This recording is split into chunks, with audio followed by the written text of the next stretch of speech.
Welcome, my dear students. You are studying with BYPS Academic Solutions. Today we will solve two questions of CBSE board exam based on AP. Question number 13. The first term of an AP is 22. The last term is -6. And the sum of all the terms is 64. Find the number of terms of the AP. Also find the common difference. ये question CBSE 2023 में आया है. Solution.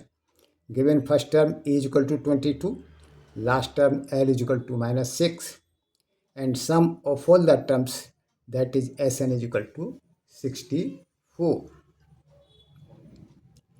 So because Sn is equal to n by 2, 2a plus n minus 1 multiplied by d is equal to n by 2 in bracket a plus l, first term plus last term. Here we will apply this formula. So put the value Sn is equal to 64 is equal to n by 2, first term 22, last term -6. This implies 64 is equal to n by 2, 22 में से 6 minus किया तो 16. This implies 64 multiplied by 2, 2 को हम left में ले गए और is equal to 16n. This implies n is equal to 64 multiplied by 2 upon 16. 16 को हम राइट हैंड साइड में ले आए, is equal to 8.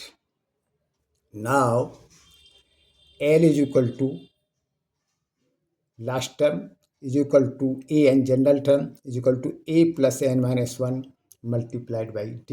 This implies here n is equal to 8 हमने कैलकुलेट किया है, तो इसलिए a8 is equal to a plus 8 minus 1 multiplied by d. अब हम इसमें जो है वैल्यू रख देंगे, तो -6 is equal to 22 ए की value plus 8 minus 1 multiplied by D. D की वैल्यू हमको निकालनी है. तो -6 माइनस 22 को लेफ्ट हैंड साइड में ले गए, इज इक्वल टू -28. 22 और 6 को ऐड कर दिया, हो गया -28 इज इक्वल टू 7d. 8 में से 1 को माइनस कर दिया. This implies d is equal to -28 upon 7. 7 को हम इस साइड में ले गए, इज इक्वल टू 7 से 28 को डिवाइड किया, इज इक्वल टू -4. अब ना हम नेक्स्ट क्वेश्चन करेंगे. Question number 14. Jaspal Singh repays his total loan of ₹1,18,000 by paying every month starting with first instalment of ₹1,000 if he increases the instalment by ₹100 every month. So first part, what amount will he paid by him in the 30th installment? What amount of loan does he still have to pay after 30th installment?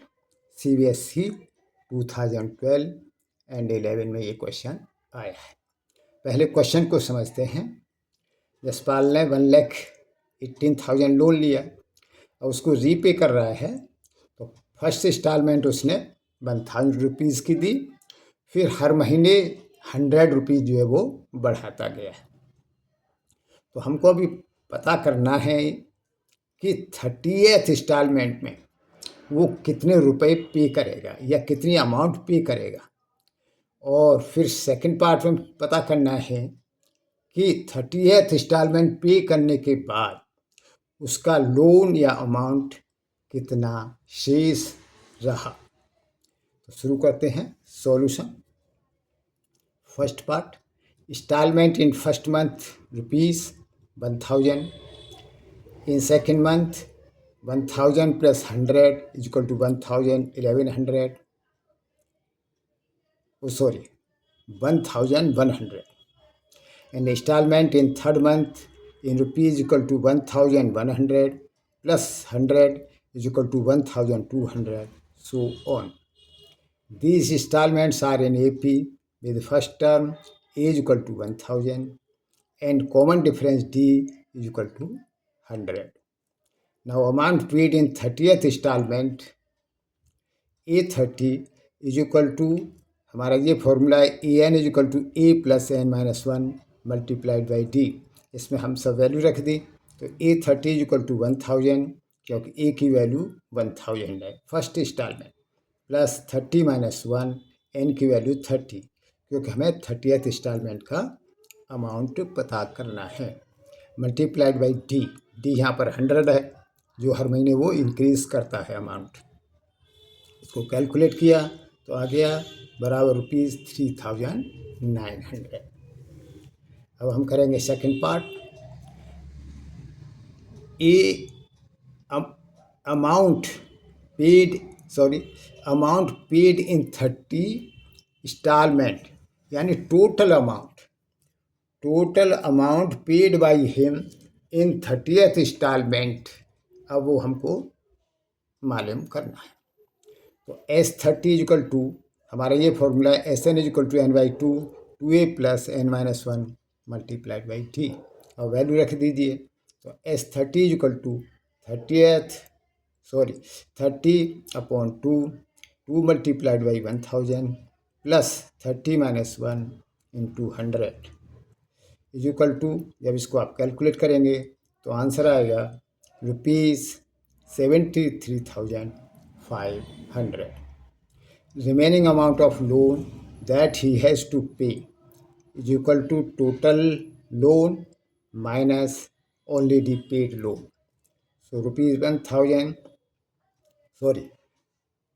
₹1,18,000 minus ₹73,500 is equal to ₹44,500। यदि इस questions को समझने में आपको कहीं कोई doubt हो तो आप कमेंट्स में लिखिए। इसके अलावा भी अगर आपके पास कोई ऐसा क्वेश्चन है जो आप नहीं समझ पा रहे हैं तो वो भी कमेंट्स में लिखिए, मैं उसका जो है वीडियो बना के अपलोड कर दूंगा। और आप सजेशन दे सकते हैं कि आगे किस चैप्टर या टॉपिक को वीडियो बनाई जाए और मेथड या सिस्टम को और कैसे इम्प्रूव किया जाए। इसके साथ best of luck, thank you.